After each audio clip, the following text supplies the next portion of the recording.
Hi, and welcome to the second in a three-part tutorial series for Patter, a generative music system for Ableton Live.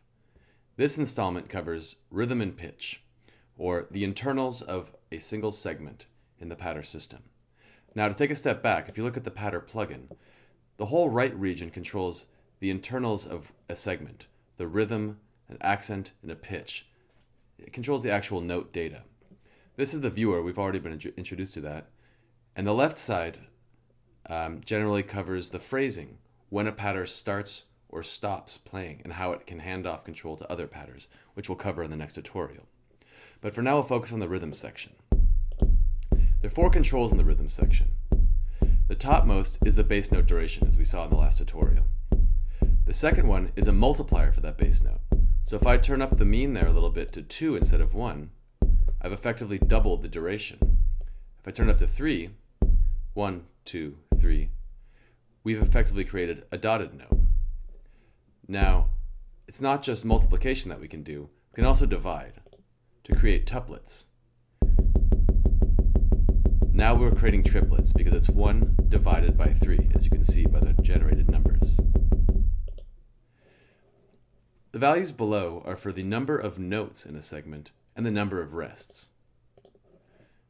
Right now it's just been 1 note per segment, but if I set that to 2 notes and hit play again, and perhaps I'll put it on a shorter duration,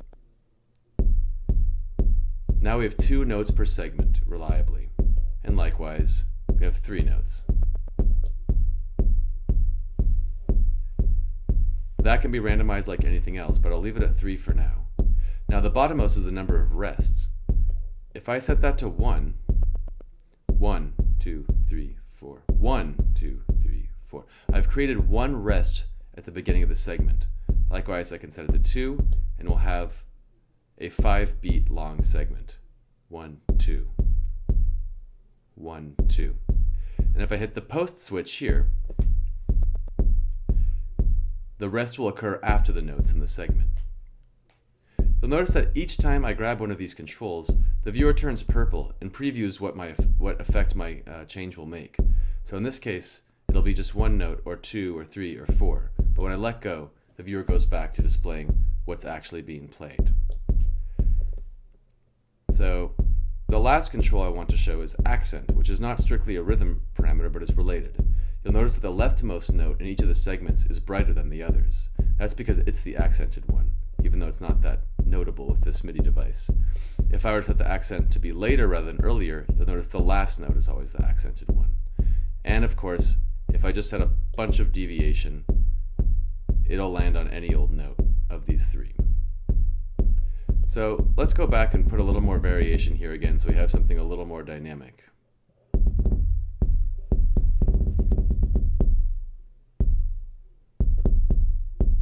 Now I'll stop it. Next, we're going to look at the bottom right corner, the pitch control. So if I start playing again, I can turn up the deviation here, and we'll get not just that same kick drum over and over again, but all the other drums in this kit. There's a familiar random number control there, but we also have this keyboard so we can actually narrow down the options. So for instance, if I just want to have the kick and the snare, I can select that C and that D, and I'll narrow down the deviation a little bit, and I just get those 2.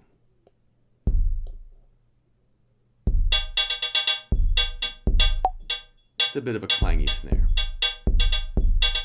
I can also use MIDI in to select notes here.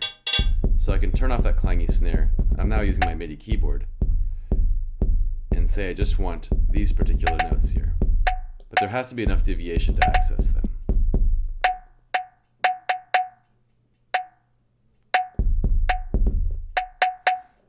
So that's fun with the drum kit, but I'm going to get rid of the drum kit and drop in a melodic instrument so we can actually hear this in practice with melody.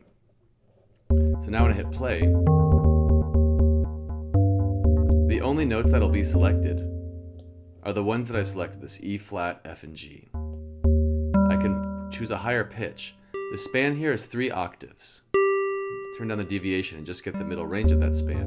Try and keep things within that middle octave.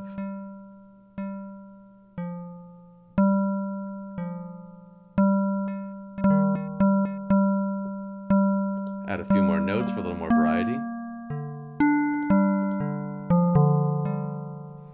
And now we're generating melodies with patter.